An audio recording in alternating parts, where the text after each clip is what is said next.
శుక్లాంబరధరం విష్ణుం శశివర్ణం చతుర్భుజం ప్రసన్నవదనం ధ్యాయేత్ సర్వవిఘ్నోపశాంతయేత్.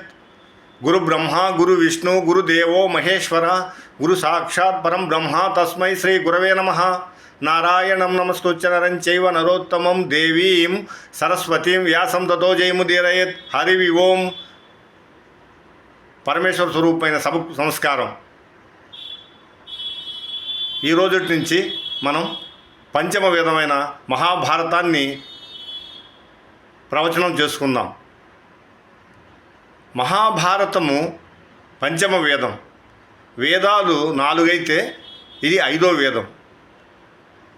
ఋగ్వేదము, యజుర్వేదము, సామవేదము, అధర్వణ వేదము. మహాభారతాన్ని 5వ వేదం అన్నారు. అసలు వేదం అంటేనే ఆశ్చర్యం. విద్ అనే ధాతువు నుంచి వేదం